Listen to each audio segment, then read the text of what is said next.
Saudara yang terkasih dalam Tuhan kita Yesus Kristus, Gemit menetapkan bulan Juli sebagai bulan pendidikan.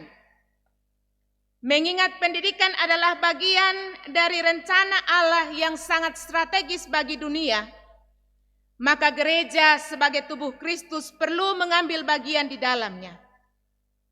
Karena itu hakikat pendidikan dalam kitab Perjanjian Lama sangat banyak kita temukan. Dan bagi orang Israel, pendidikan adalah tugas dan tanggung jawab yang langsung diberikan oleh Tuhan kepada mereka.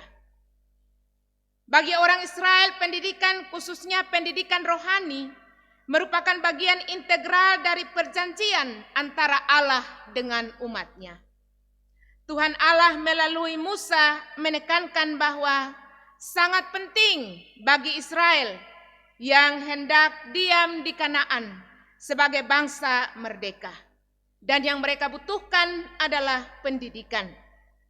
Bangsa Israel harus hidup sebagai bangsa yang berpendidikan.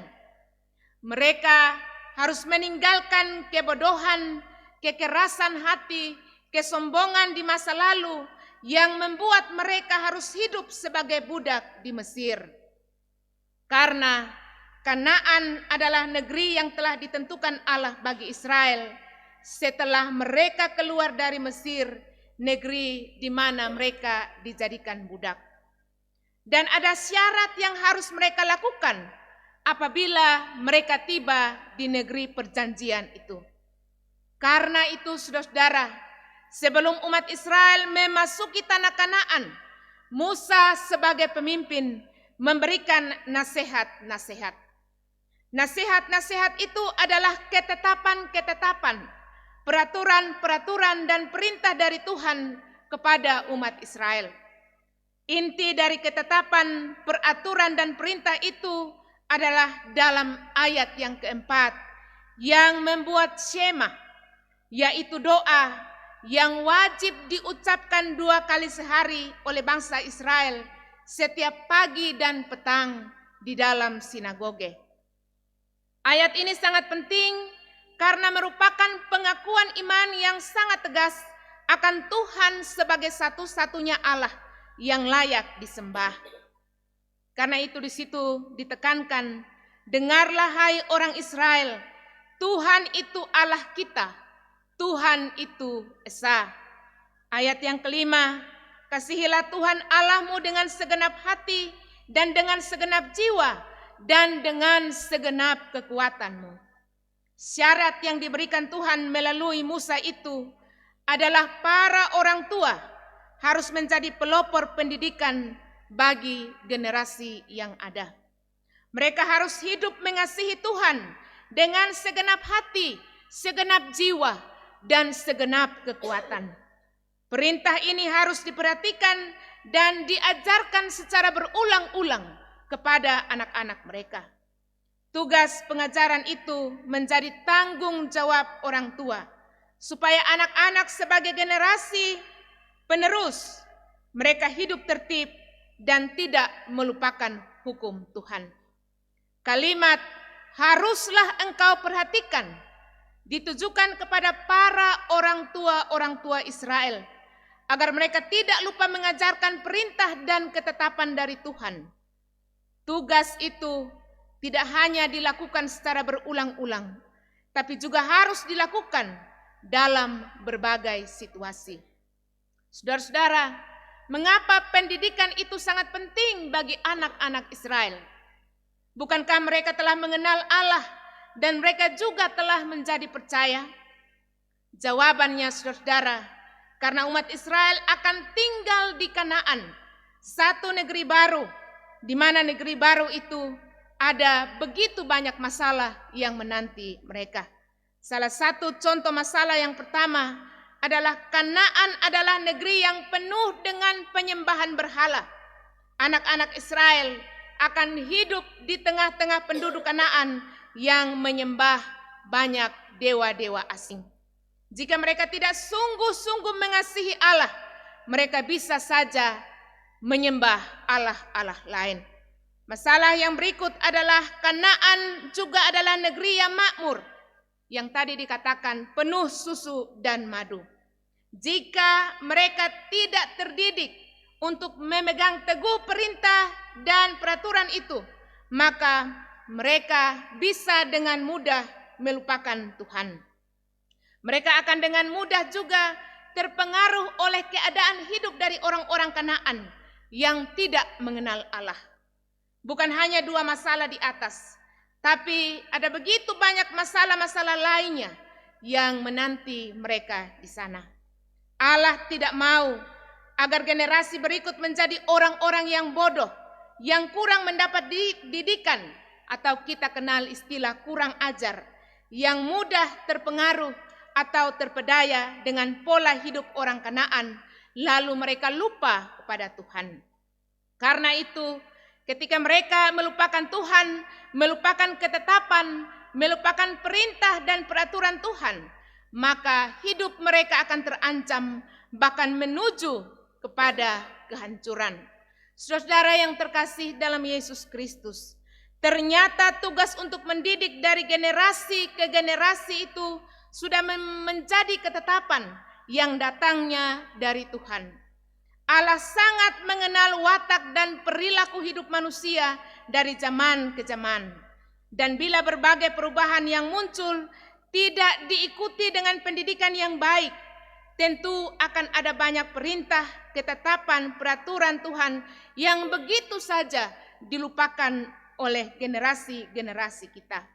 Karena itu Musa menegaskan, haruslah engkau mengajarkan berulang-ulang. Dan di sini membicarakan apabila engkau duduk di rumahmu, apabila engkau dalam perjalanan, apabila engkau berbaring, dan apabila engkau bangun. Dalam konteks ini, saudara, gereja sebagai agen yang menghadirkan tanda-tanda kerajaan Allah dalam arti memperjuangkan kasih, keadilan, dan kebenaran dalam dunia, harus berperan aktif sebagai lembaga yang mendidik, sebagai bagian dari pembentukan jati dirinya.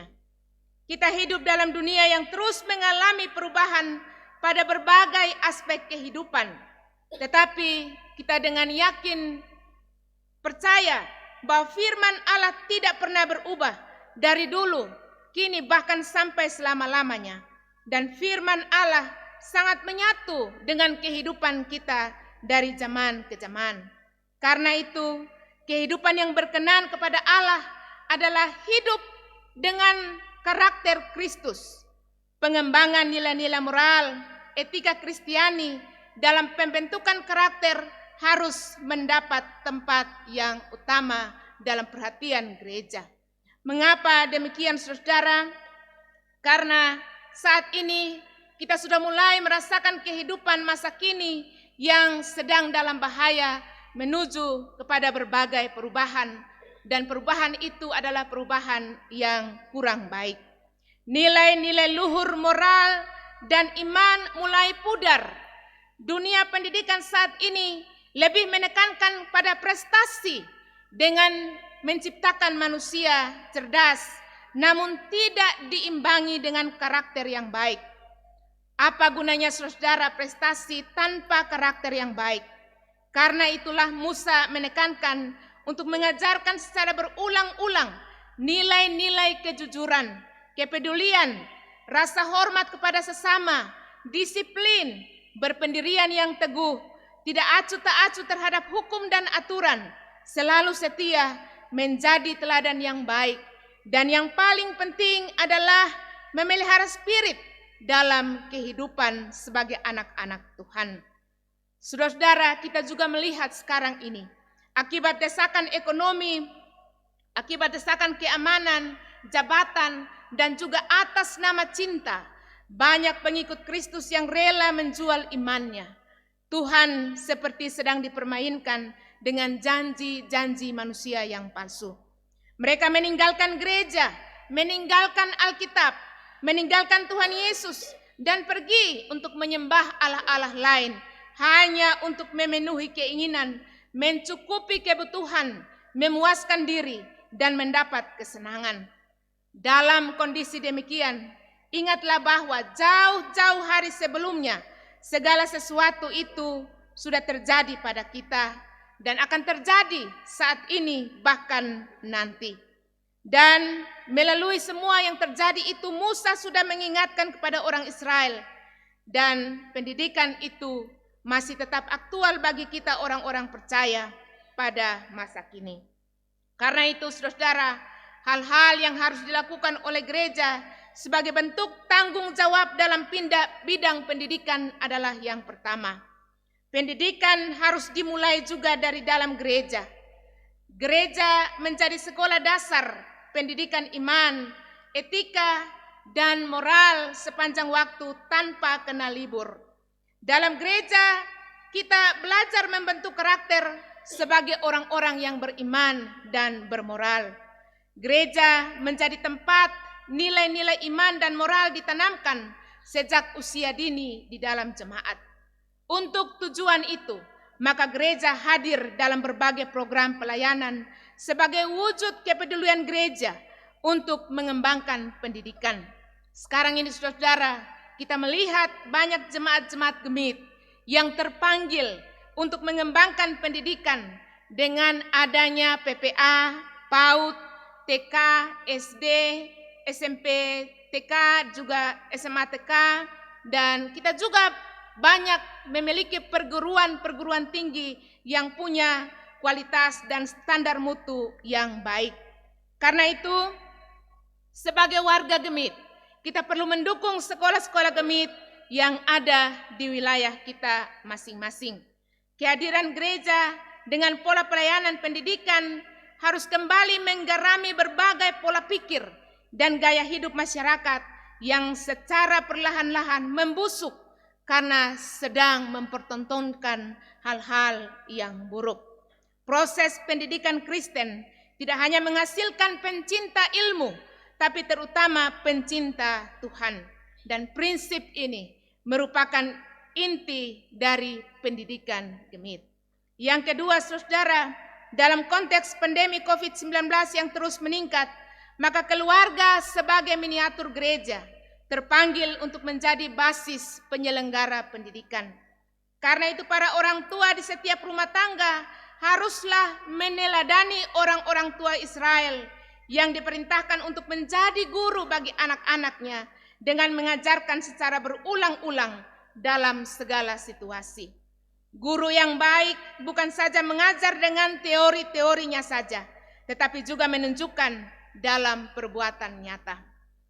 Akibat pandemi COVID-19 yang terus meningkat, maka mulai minggu ini kita kembali beribadah di rumah masing-masing karena segala kegiatan-kegiatan yang lain yang menyebabkan kerumunan mulai dibatasi. Disinilah setiap keluarga terpanggil untuk menjadi basis penyelenggara pendidikan. Sekolah dalam keluarga adalah lembaga pendidikan yang tidak pernah libur. Orang tua adalah guru yang baik, yang tidak pernah pensiun, dan anak-anak adalah murid yang tidak pernah tamat. Karena itu, sebagaimana perintah Musa, perlu juga kita mengajarkan dan membiasakan generasi penerus untuk melihat pendidikan sebagai bagian terpenting yang tidak bisa diabaikan demi kehidupan dan masa depannya. Kita perlu belajar dari peran tiga pihak pendidik Israel, yaitu Allah, Musa, dan orang tua. Maka kita perlu juga bekerja sama antara gereja, sekolah, dan orang tua. Hubungan ketiganya merupakan faktor kunci yang menentukan kualitas pendidikan Gemit dan kredibilitasnya di tengah-tengah masyarakat.